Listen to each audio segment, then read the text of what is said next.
Brittany, welcome to the show. I'm so happy you're here. Thank you so much for having me. All right, we are going to dig into content and AI. I know you are the content expert. But first, before we just jump in here, give us an overview of what content creation AI, what does that mean? Yeah.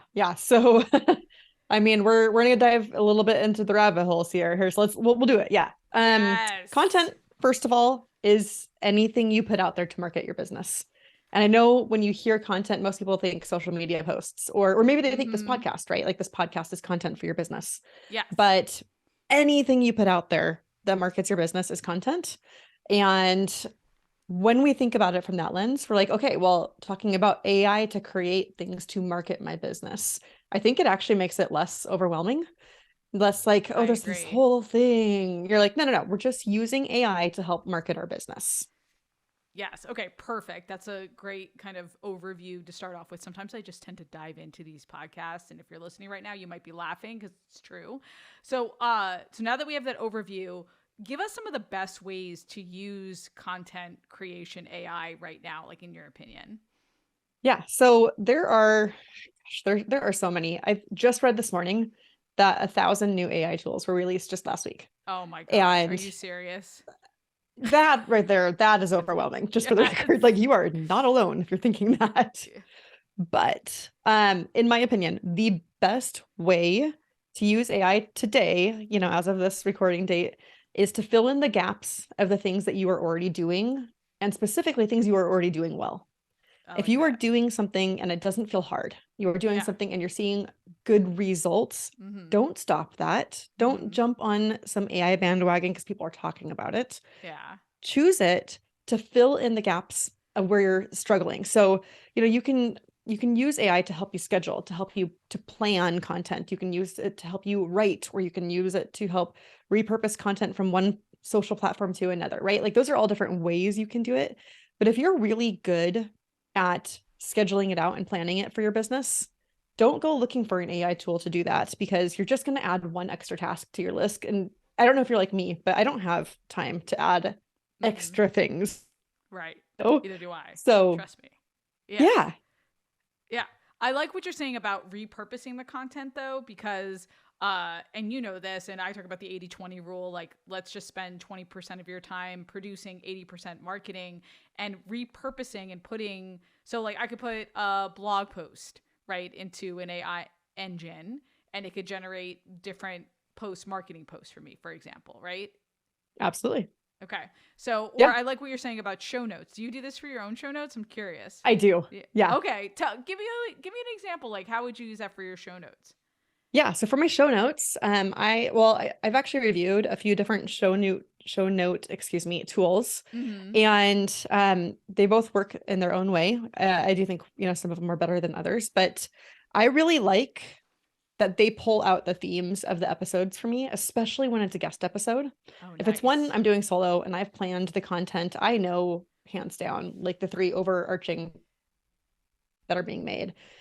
But I really like these tools because they do all that for you. They pull out what they think are relevant quotes.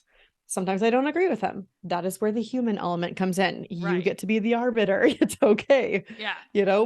But I like that it pulls out like the overarching themes. I like that it pulls out the quotes. I like that it gives me ideas about what I could use for social posts. I rarely use them entirely. Sometimes I use portions of them. Sometimes I don't use them at all. But I like that I have the option for that. But specifically, I really like that it kind of writes that intro copy for me. My least favorite thing to write is the intro to anything. I'm great at subject lines. I'm great at writing emails to my list, but writing kind of the intro, like, hey, Gina and I talked about this. Here's why it's relevant to you, right? Yeah. Like, the benefits. right. Yeah. I find it very pedantic, and it gives me a really good starting point, and then I can kind of go in and zhuzh it and give it my voice and all of that. Yeah. So just to be clear, if you're in an AI engine right now, whatever you choose to use, you would put, say, a transcript. Like I could get this interview transcribed, right? Yep. And then say, what are the top themes, or give me a social post for Instagram, right? So that, like, it's all about the commands, is what I've heard in terms of using AI. and being more specific and giving it something to work from. Is that true? Am I on the right track here? No, you are 100% true. Okay. And I'm going to take it a step further and make it a little more Yes. tactical, if that's Please. okay. Please. Yes, we are very So, tactical. We like strategies too here, but go for it. yeah. So if Yeah. if you are transcribing this episode, for example, Yeah. you can take that transcription and you can do multiple things. You can put it into an AI engine. I think for podcast show notes, you may as well just pay for one. There's several that are only like $30 a month. So they're Mhm. very reasonable because it does a podcast specific job. But if you're talking about, making social posts and just doing that and not Mhm. not going the show note route, right? Yeah. I this morning put in the podcast episode that I released yesterday and asked ChatGPT, this is the engine I chose for this Yeah. particular one, Yes, I like and said, ChatGPT. pull out 5 themes from this blog post. I always tell it it's here. Pull out 5 things from this blog post and return them each with a curiosity-driven headline that 50 characters long and a caption to go with that headline. Ah. And then it spit that out. I then turned around and used 3 of those 5 because Mhm. inevitably 2 were not good, I more or less copied and pasted. I did change a few wording elements here, but in this case, this is one of the rare times I came pretty close to copying and pasting, and I turned them into Pinterest pins for that episode. Okay, I love that. See how you just repurpose that? That's amazing. It's so smart. Yep.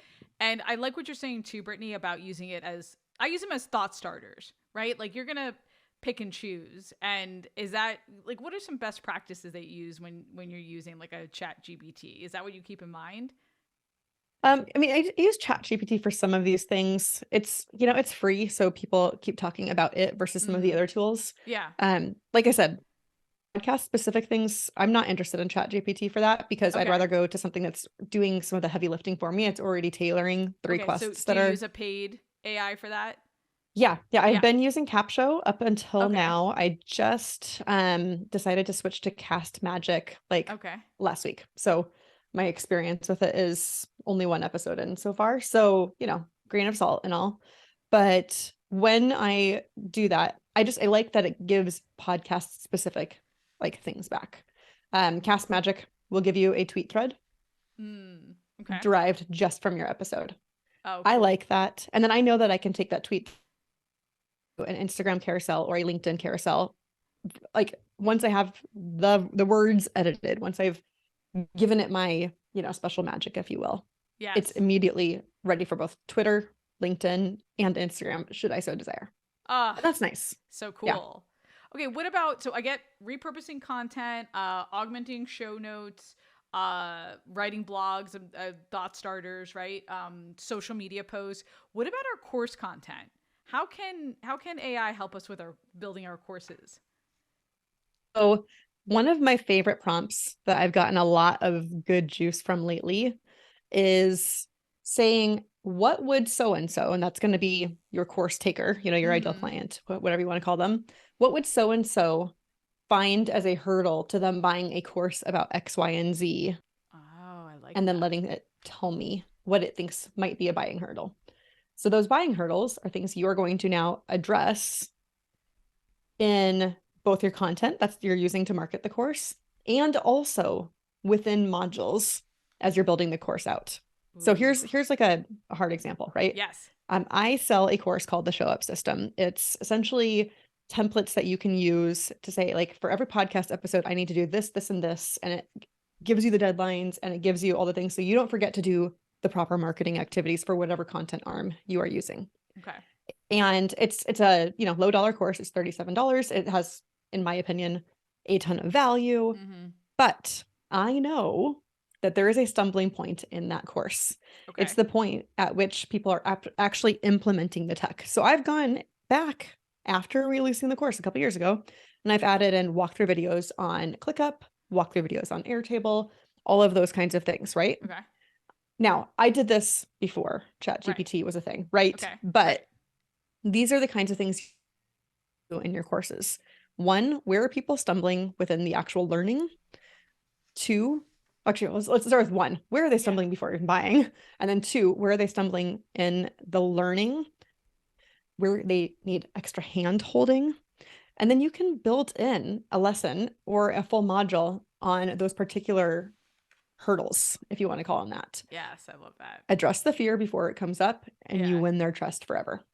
Ah, so good. Okay, I love that. Now what's the downside? Or no, before we get to the downside, let's talk about how are people misusing AI? Oh, Like what goodness. mistakes? Like what do you got for me on that?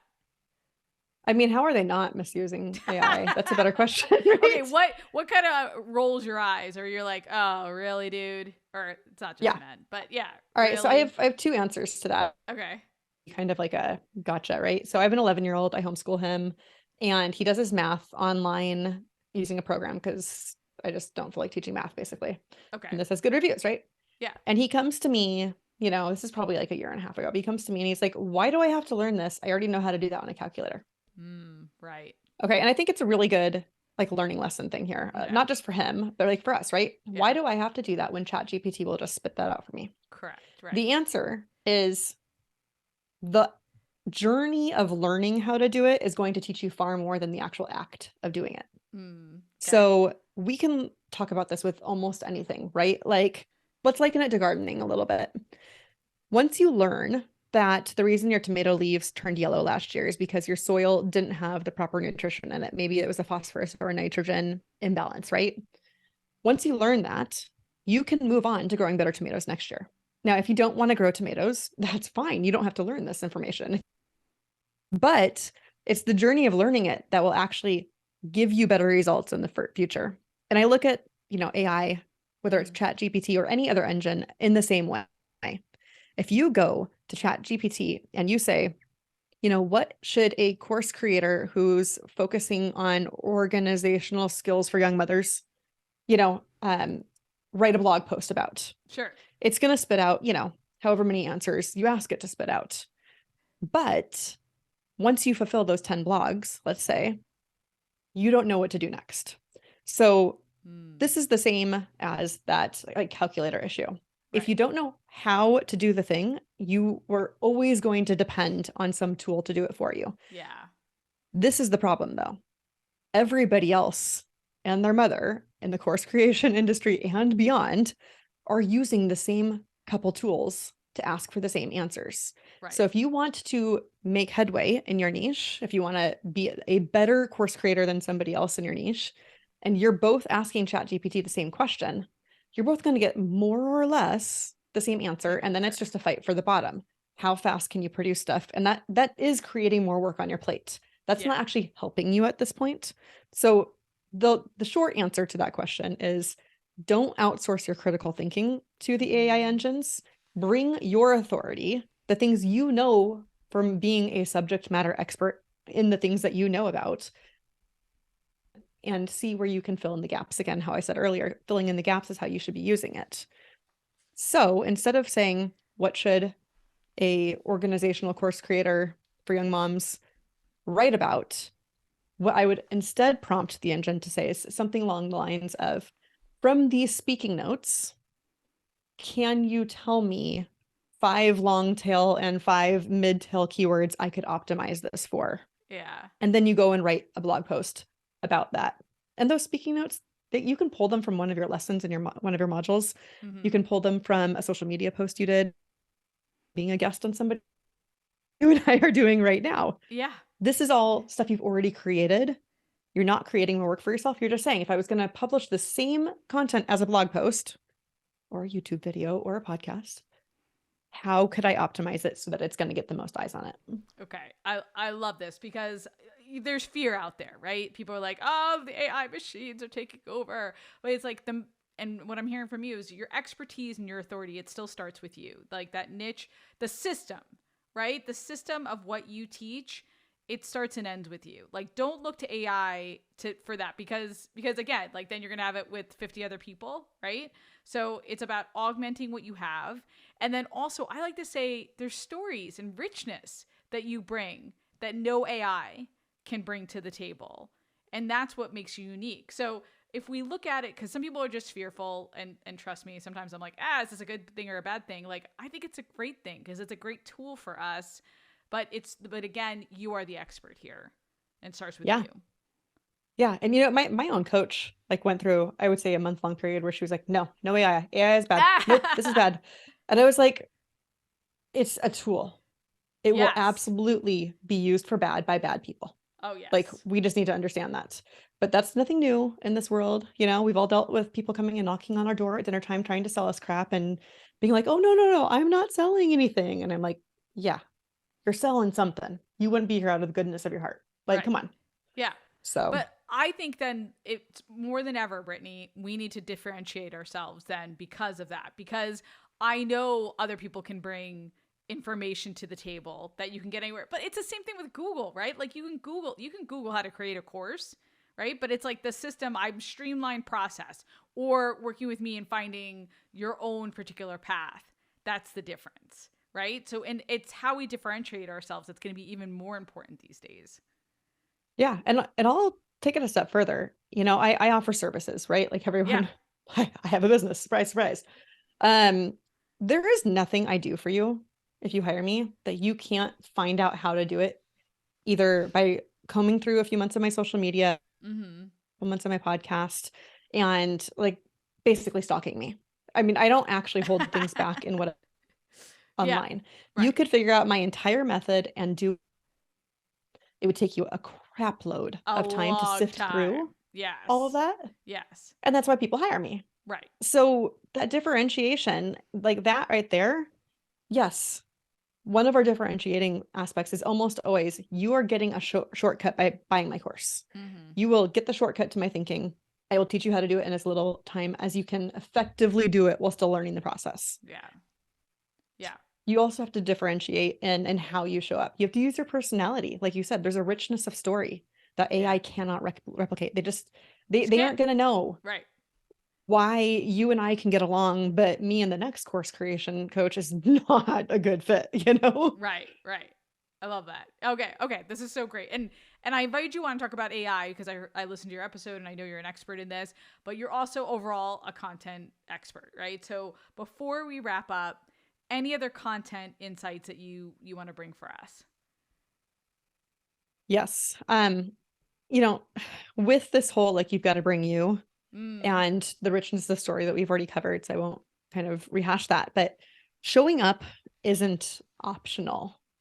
And this is Mm. true for any business, but it's especially true for a creators need a larger audience and they need more audience turnover than say a service provider who's only working with 3 clients at a time. Right. This is just a numbers game. This is Yes. fact, you know? So content creation may feel like something that's nice to have. And especially if you've been in this game for a little while, you've, you know, been in the online world for a while, you've already been creating your own content. So it feels like something that you can do, which puts it even firmer into that kind of nice to have category. But if you don't have an actual system for following up and doing the work, showing up, being consistent in your content creation, it's going to cause harm to your business. And I like AI tools because if there's some sort of friction in you showing up consistently right now, use AI to fill in that gap. Use AI to get over that hurdle so you can get to a place where showing up is a regular part of your routine and it doesn't feel like it's so hard anymore. Mm, I love don't it. want people to feel like there's this hard thing I have to do and it's just one more thing and oh my gosh, I'm supposed to be an expert in growing tomatoes. Why do I have to do this stupid marketing thing, right? Like Right. we Right. want to get you to a place where that's easier. And what is showing up mean for you? Yeah. Showing up means coming from a place of service and Mm-hmm. knowing that you are putting yourself out there so you can help more people. All of my clients have a heart for the work that they do. I mean, I don't work with like these bros selling crypto. You know what I mean? That's Uh, why. the people I work with, so the people I work with, they have a heart for their people. They really genuinely want to help their people overcome a problem of some sort. And when you show up with your spark of service, you're showing up not just for yourself to market your business and make more money and online. You're showing up because you know if you don't, those people who could have gotten help from you won't. That's Mm, showing up. Okay, I love that. That's so good, so good. Okay, thank you for coming by. Where can folks learn more about you and what you do, Brittany?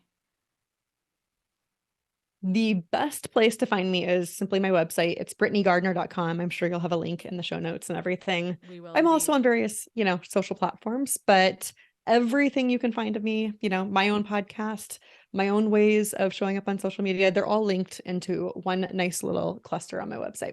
And what's your platform of choice, your social platform of choice? What's your favorite? These days, it's LinkedIn. LinkedIn. Yeah, I love LinkedIn too. Yeah, I hear ya. Okay, check out Brittany on her website, possibly LinkedIn as well. And thanks so much for coming by. This has been really informative and educational, even for myself. So thank you. Absolutely. Thanks so much for having me.